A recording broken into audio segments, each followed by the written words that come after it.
Alô, comunidade! Nesse programa, vamos falar sobre a tecnologia NIR, como utilizá-la nas usinas, como ela funciona e as principais aplicações que podemos realizar com ela. E, lógico, a relação dessa tecnologia com a inteligência artificial e com os laboratórios 4.0. Vamos juntos?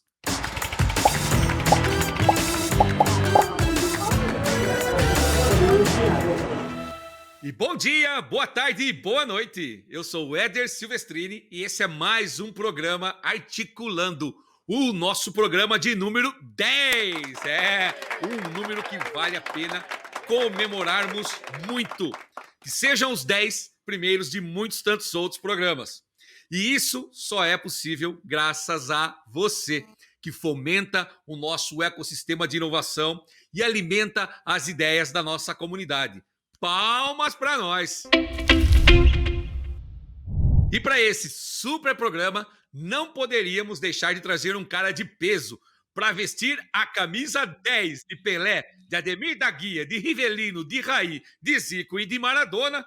Eu chamo o nosso camisa 10 em Química Analítica e que bate um bolão também em análise de dados, Eduardo Borges, coordenador do Laboratório de Análises Químicas da Fermentec e cientista de dados nas horas vagas. Seja bem-vindo, Du. Muito obrigado, Éder, muito obrigado para a Strix também pelo convite. Eu fico muito honrado com o convite e agradeço aí pelos elogios. Nós é que agradecemos, Du, a sua participação aqui no Articulando e, logicamente, agradecer o nosso roteirista aí que hoje caprichou na introdução, hein? Bom, Du, o tema de hoje é a tecnologia NIR, do inglês Near Infrared, ou infravermelho próximo.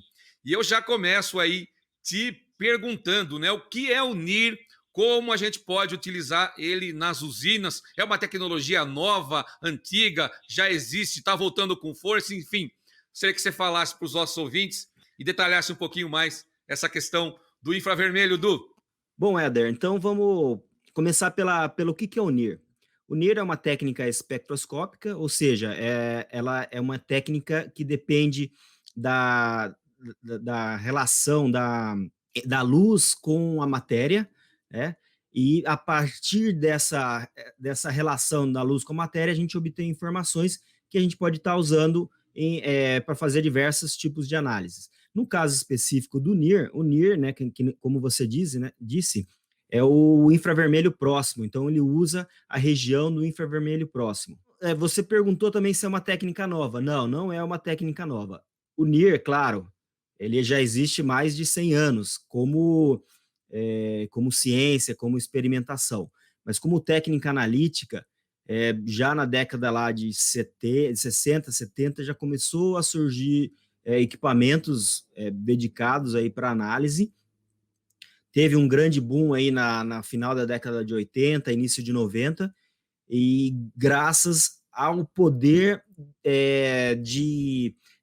computacional que foi melhorando ao longo do tempo, porque o NIR, ele necessita de um processamento matemático muito pesado, né, muito complexo. Então precisa de computadores também potentes, né? E com o avanço do computador, essas técnicas matemáticas ficaram assim relativamente fáceis, né? Então hoje já existem diversos programas que fazem esse tratamento matemático. O tratamento matemático mais conhecido hoje é o PLS, e hoje você consegue fazer isso, tem bibliotecas em Python que faz isso, que são bibliotecas gratuitas, então tem uma comunidade de machine learning que tem você tem todo como se diz, uma base de apoio por trás. Então hoje está muito mais fácil. Então por isso que o NIR está voltando com tudo agora, né? Porque a tecnologia ela é antiga, mas as ferramentas que dão apoio para a técnica, como melhoraram muito e estão mais fáceis e mais baratas, então acabou se popularizando mais agora. Mas só para você ter uma ideia, a Fermentec ela usa o NIR, começou a usar o NIR em 1992. Então faz bastante tempo que as usinas estão usando o NIR. Ótimo, Du. Fazendo uma relação até com os equipamentos que a gente vê comumente nas usinas, né? Nós temos aí o espectrofotômetro, né? que também é baseado nessa questão das cores de amostra, da luz, ou seja, a gente faz uma leitura da luz que passa por uma amostra, é absorvida ou não. O NIR é algo parecido com isso, Du? Sim, ele é algo parecido, só que no caso do visível, ele é a nível molecular. No caso do NIR, ao nível das ligações. Então, quando eu lanço uma radiação NIR, a molécula ela se excita. Então, as ligações moleculares elas vão se mexendo e cada ligação tem uma característica própria. Então, eu vou ter um espectro diferente para cada tipo de substância. Muito bom, Du. Então é muito parecido com o que a gente vê aí na rotina, né? O pessoal está acostumado com os espectrofotômetros, né? Que também tem essa questão da propriedade aí relacionada à interação da matéria com a luz. E o NIR já é num nível de ligação, como você comentou, né? Sim. Ligações químicas orgânicas seria nesse Ligações, sentido, Du? sim, nas ligações químicas orgânicas. Ela vai, não só orgânicas, também, por exemplo, a água absorve muito NIR. Tanto que você pega o raio infravermelho, ele aquece as substâncias, porque ela vai excitar a ligação dessas substâncias, Vai gerar agitação, né? vai gerar agitação, então vai dar esse aquecimento.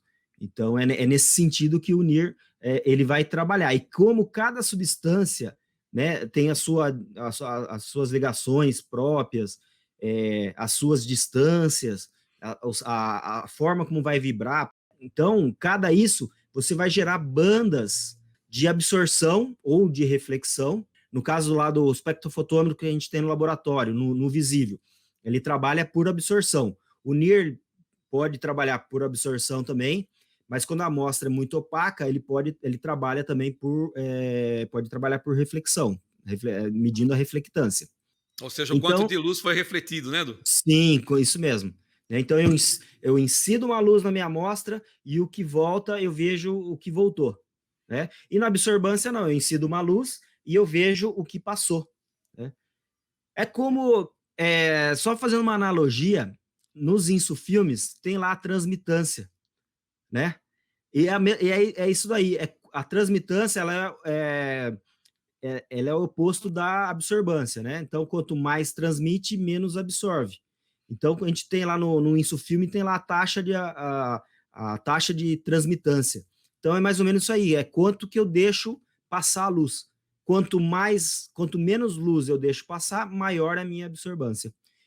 E a mesma coisa a reflectância. Quanto mais luz eu reflito, menor a minha reflectância.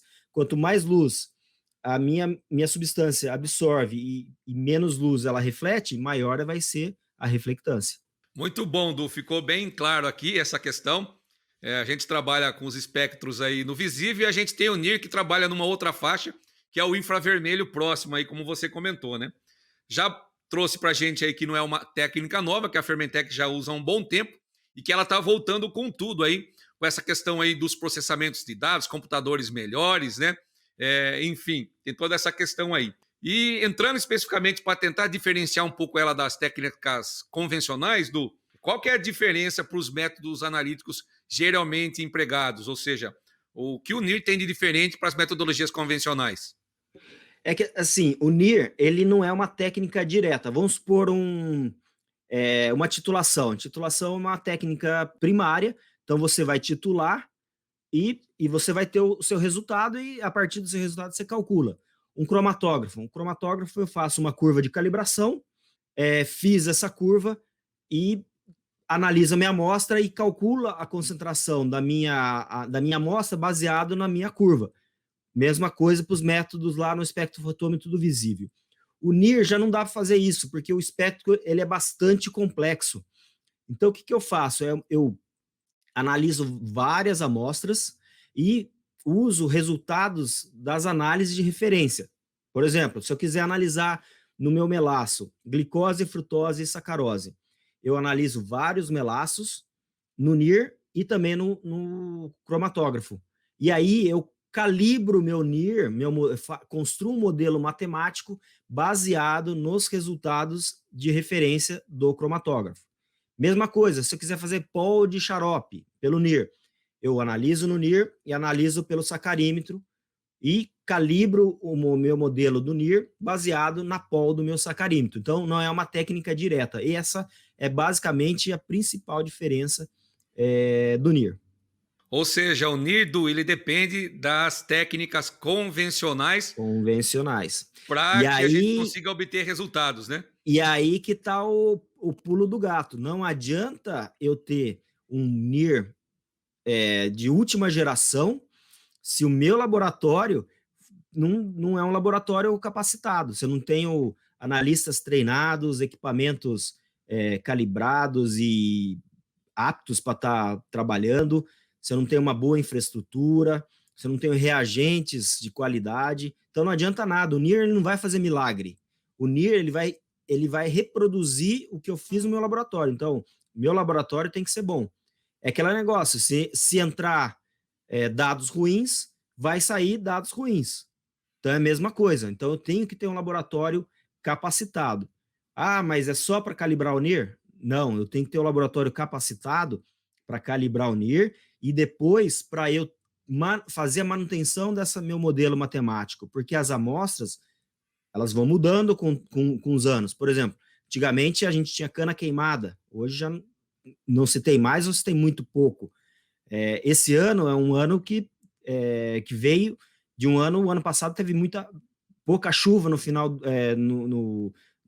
durante o ano.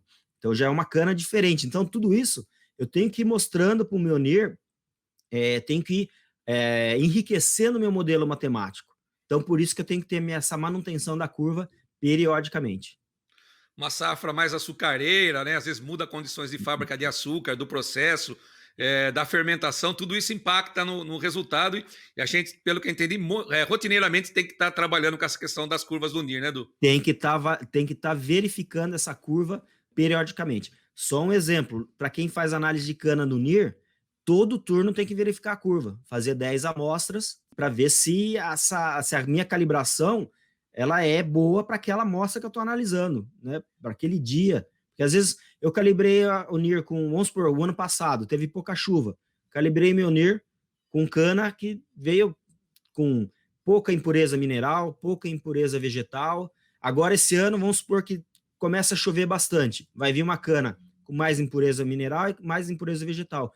Tudo isso atrapalha o meu... Assim, como eu não incluí isso no meu modelo ano passado, meu modelo não vai ser bom para esse ano, então eu tenho que incluir isso no meu modelo. Então, ao longo dos anos, a gente vai enriquecendo esse meu modelo.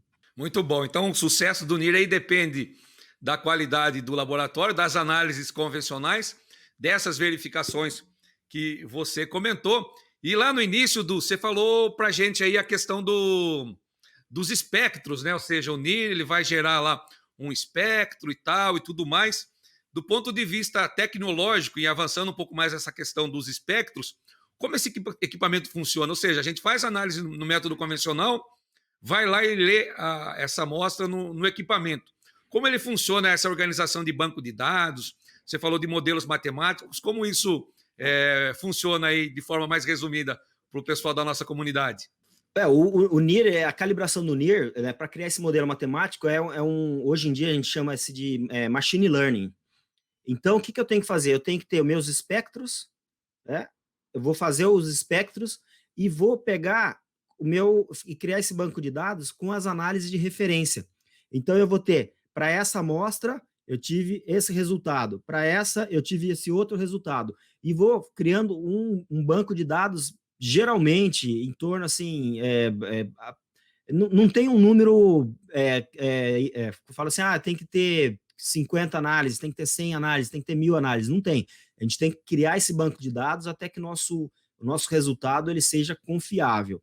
Mas, geralmente, a partir de 100 amostras, o banco de dados já começa a ficar confiável, dependendo muito da amostra. Se for uma amostra líquida, vamos supor um mosto que tem bastante açúcar, já não precisa de tanto, mas você já pega uma cana que você tem uma amostra bastante heterogênea, uma cana desfibrada, é bastante heterogênea, tem bastante interferentes, então eu vou precisar de um banco de dados muito mais assim volumoso para estar obtendo os resultados confiáveis. Então, resumindo, Eu tenho meus espectros e meus resultados, e aí eu crio um modelo de machine learning para criar, para eu falar, quando tiver esse espectro, vai ser esse resultado. Boa, Du. Posso simplificar da seguinte forma também, falando que o equipamento ele vai gerar como se fosse algumas fotos das amostras e ele vai ter um banco de dados com as fotos, que são os espectros, com o resultado analítico que a gente colocou. E é quando no futuro ele for, depois de construir esse modelo, uma outra amostra, gerar esse espectro, essa foto, ele vai meio que comparar esse espectro com o banco dele e falar um resultado para a gente. Ele vai predizer o resultado com base nesses espectros, nessas fotos que eu comentei, bem de forma simplificada. É exatamente isso. Para a gente fazer uma analogia, quando a gente vai no supermercado, a gente não precisa. A gente vai comprar, vamos supor, a gente vai comprar banana no supermercado. A gente não precisa experimentar a banana para saber se ela está doce. A gente sabe. A gente faz uma análise espectroscópica da banana. A gente olha para a banana. Se ela estiver verde, a gente sabe que ela não vai estar doce. Se ela tiver. Sem provar, a gente já sabe, a banana verde não é doce. Agora, quando a gente olha, a banana tá amarela, a gente sabe, opa, essa banana tá doce. Então, é mais ou menos isso aí. Eu tenho meu banco de dados desde que eu nasci, eu comi uma banana verde e sei, opa, banana verde, amarra a boca, não é doce. Banana amarela, ela é doce. Então, eu já sei no meu banco de dados. Aí, vamos supor que daí eu vou no supermercado e vejo uma maçã. Opa, a maçã não está no meu banco de dados. E aí, como que eu sei se ela vai estar doce ou não? Aí eu tenho que criar um banco de dados para maçã. Então é isso que você falou. Para cada foto, a gente tem que ter nosso banco de dados para saber, para a gente correlacionar esse banco de dados com os resultados de referência e saber o resultado final. E aí, outros aspectos também da banana, aproveitando o teu exemplo, né? As variedades de banana, né? Banana de lata, banana nanica, uma banana que já está apodrecida, que já está um pouco passada, ou seja, esse banco de dados ele vai sendo construído, pelo que eu entendi, para contemplar as diversas variações, como você comentou, da cana, por exemplo, né? Um ano com mais impureza, mais chuvoso, um ano mais seco, né? Enfim, bem interessante, Du. Perfeito, isso aí mesmo. Show de bola. Ó, falando especificamente sobre equipamentos agora, entrando nessa questão, equipamentos, marcas, quais são os principais hoje que atendem o setor sucroenergético, que são, por exemplo, homologados para uso na cana-de-açúcar e também em processo? Qual que a gente pode citar hoje que a Fermentec tem acompanhado e tem tido aí bons resultados, ou que já foram homologados e que podem ser utilizados aí com esses cuidados que você já falou anteriormente? Bom, em relação ao equipamento, como dizia um professor meu da Unicamp, ele falava assim que hoje em dia as marcas que sobreviveram ao longo desses anos, os equipamentos eles são bons, mas a gente não pode deixar de citar que a gente tem que testar para ver se ele vai funcionar na nossa amostra. Então é muito importante isso. Então não adianta eu pegar, às vezes, um equipamento que funciona muito bem numa indústria farmacêutica e trazer para analisar caldo de cana no ambiente do laboratório de usina, ou mesmo no processo que tem bastante poeira, bastante terra. Então tem que ver se o equipamento vai funcionar para a nossa atividade. Nesse sentido, os equipamentos que já foram testados nas usinas e que as usinas têm utilizando são a Foz, a Bruker, a Bushi e a Spectro Solution. Né? Então, são essas 4 marcas de equipamentos que têm sido testados e são utilizados nas usinas de açúcar e álcool. Boa, Du. Ou seja, são equipamentos que estão homologados, né? Pode ser utilizado para as análises de cana e tal, né, Du? Sim, são essas 4 marcas que são homologadas. É claro, tem marcas que já estão há mais tempo no mercado, né? Então como tem um banco de dados maior, mas tem marcas que começaram depois, mas também estão caminhando e com bastante sucesso nas usinas. Beleza, Du. Ó, continuando nessa questão aí das aplicações do NIR, você falou aí dos principais que estão homologados, né? Existem outros em fase de teste e a gente pode aplicar também para as etapas do processo, né? Quando a gente fala de homologação, é relacionado à cana-de-açúcar, laboratório de matéria-prima, né? O famoso PCTS ou LAMP, e a gente está falando de a avaliação da qualidade da matéria-prima, muitas vezes com fim de remuneração, né? Mas a gente pode entrar e utilizar para níveis de balanço industrial, para avaliação de eficiências e também avaliar o processo como um todo, né? Medir o mosto, como você falou, medir a fábrica de açúcar, ou seja, as massas, méis, xaropes, ou seja, existe uma série de aplicações, né, Du? Eu queria que você falasse um pouquinho aonde o NIR está sendo utilizado nas usinas e detalhasse um pouquinho para a gente aí. O NIR, ela é que nem uma criança, né? Ela, às vezes a criança vai para a escola, não sabe ler e escrever. À medida que você vai ensinando a criança a ler, escrever, ela vai aprendendo e vai adquirindo conhecimentos. O NIR é a mesma coisa. Se eu quero fazer pol do xarope, eu pego, analiso no NIR, analiso, falo, ó, pol, o resultado de referência e vou ensinando ao NIR a fazer análise de pol no xarope. Voltando àquela analogia da banana, mesma coisa. Vou ensinando, banana verde não é doce, banana doce, banana já escura, já está passada. Então é a mesma coisa. A gente vai aprendendo. E o NIR também. O NIR ele vai aprendendo. Claro que tem certas limitações técnicas, que tem coisas que a gente não consegue ensinar. Ela tem algumas. Mas, teoricamente, tudo que a gente ensinar para o NIR, ele consegue analisar. Nesse sentido, pode colocar tudo assim, caldo de cana. Bom, já começa lá no PCTS, que nem você falou, cana desfibrada. Depois eu posso fazer caldo de cana, posso fazer xarope, méis, magma, bagaço, vinho, mosto, tudo que você pensar e você calibrar e validar, né, você consegue fazer consegue fazer essa análise no NIR. E aí que está a grande vantagem do NIR. Depois que você ensina ele, você só precisa fazer essa verificação periódica, mas ele consegue fazer análise muito mais rápido do que a análise de referência. Então, vamos supor, a RT do mosto. Se eu for fazer pelo método de Anion Lane, demora aí no mínimo aí uns 30 minutos para eu fazer a análise. Agora, se eu fizer pelo NIR, 1 minuto sai o resultado. O resultado vai ser melhor do que da titulação? Não, não vai ser melhor do que a titulação, mas vai ser um resultado rápido. E aí eu consigo analisar as amostras com uma frequência muito maior. E aí que está a grande vantagem do NIR. Eu consigo mexer no meu processo de acordo com as análises que vão ser muito mais numerosas. Por exemplo, ensino meu NIR a fazer análise de cor do açúcar. Aí eu tenho o meu processo de cor e eu quero fazer a cada 15 minutos, eu quero fazer uma análise de cor. É só pegar e colocar, e depois que eu ensinei o NIR, validei, calibrei e validei, eu faço essa análise, eu posso fazer essa análise a cada 15 minutos, e aí, com esse resultado, eu controlo o meu processo. Vai lá ajusto o tempo de lavagem lá do açúcar na centrífugo, ajusto todo o processo, baseados nesses resultados do NIR. Então, eu consigo, com o NIR, ter resultados muito mais rápidos e sem ter que gastar mais reagente e sem ter que aumentar a estrutura do meu laboratório, porque ele já está calibrado e já está validado, então é só analisar e os resultados saem muito rápidos. Ô, Du, pelo que eu entendi, você já falou de algumas vantagens aí do NIR, né? Primeiro, a velocidade aí na entrega dos resultados, né? Outro ponto que você tocou, a questão de economia de reagentes, né? E possibilidade de a gente fazer muito mais determinações, né? Em menos tempo, conseguindo atuar de forma mais efetiva no processo.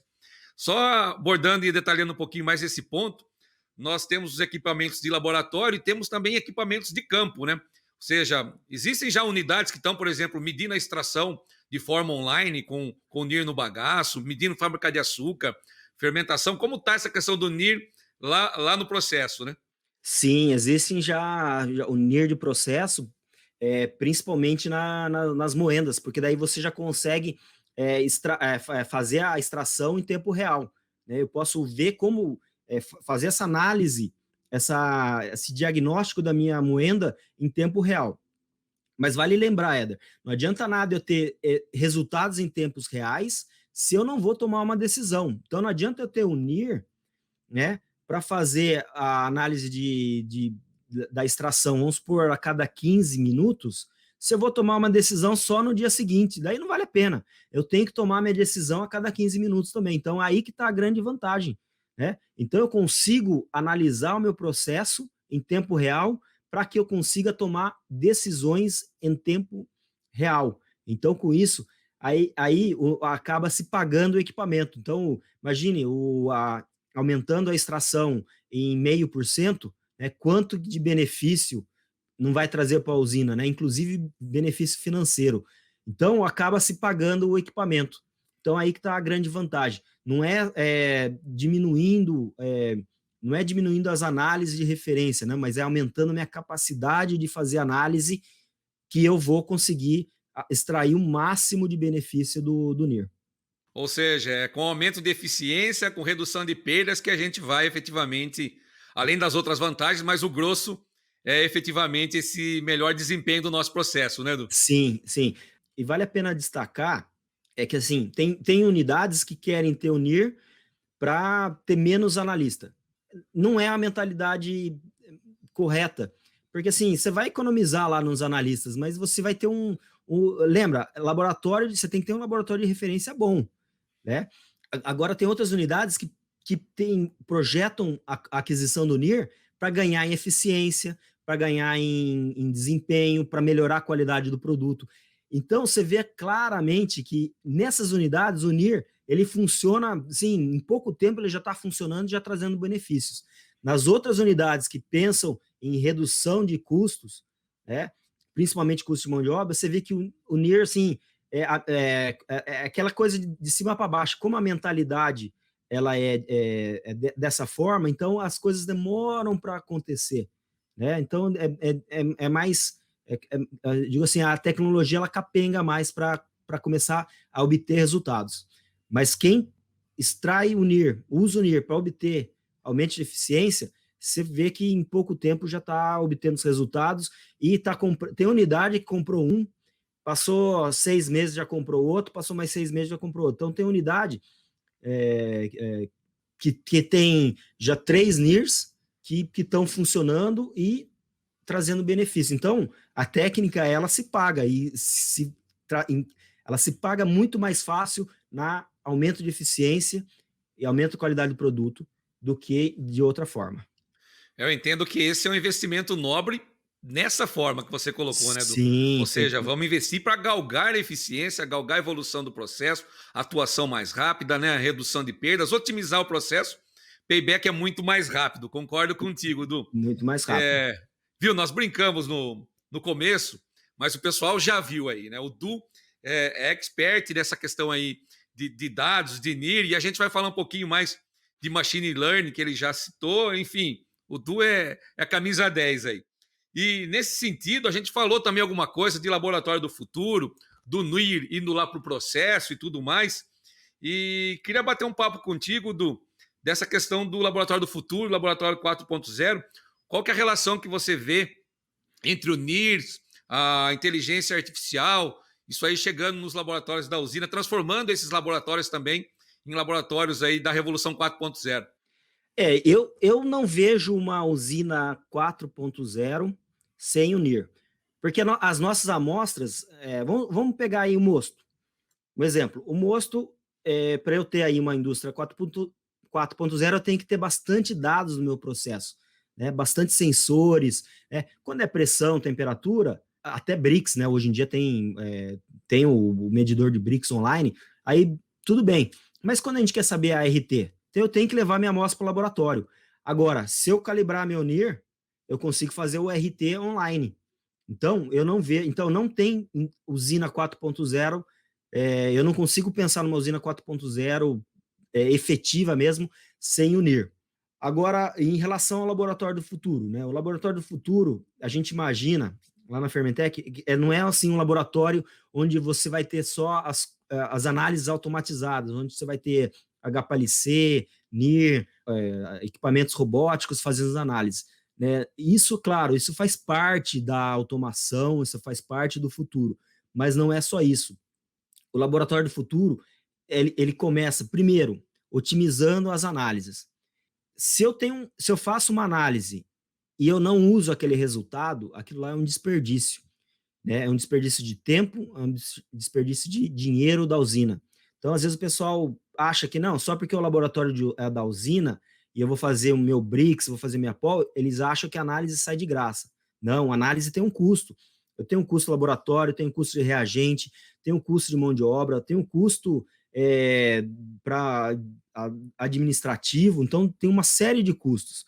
E isso tem que tem que ser considerado na hora de lotar o laboratório de análise. Então a gente tem que, primeira coisa, é otimizar as análises. Não adianta nada eu fazer uma análise a cada 4 horas se eu vou tomar uma decisão a cada 24 horas. Né? Então eu tenho que fazer uma análise a cada 4 horas e tomar uma decisão a cada 4 horas. Se eu não usar aquele resultado, é um desperdício.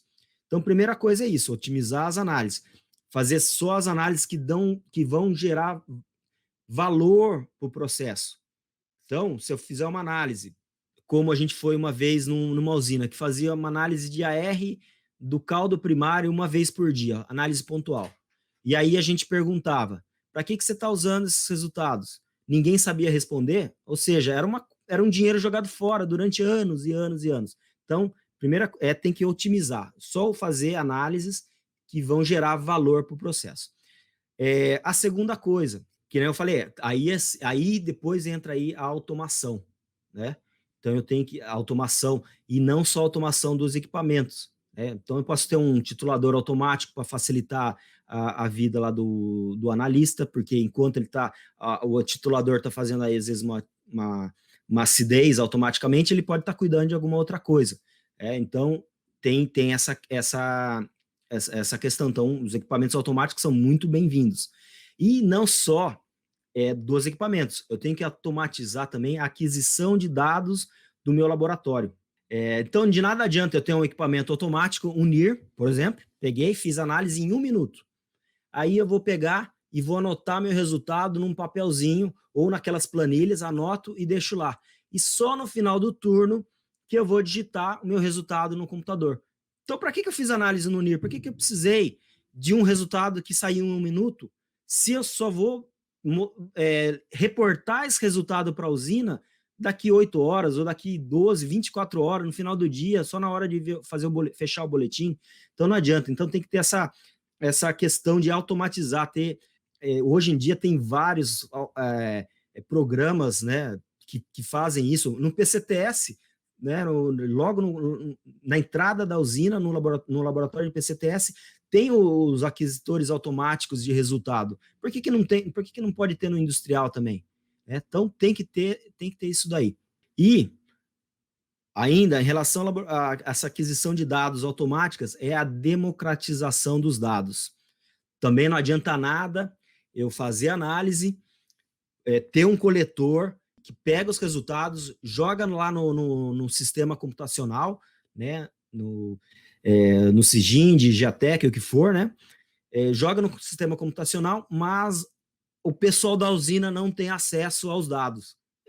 Que adiantou eu fazer tudo isso de forma rápida, de forma automática, de forma otimizada, se o pessoal não tem acesso, né? Eu já cansei de ver, às vezes você está na usina conversando com o analista, às vezes está dando treinamento, aí porque ligam ou passa rádio porque querem saber qual foi o resultado da cor do açúcar lá no armazém.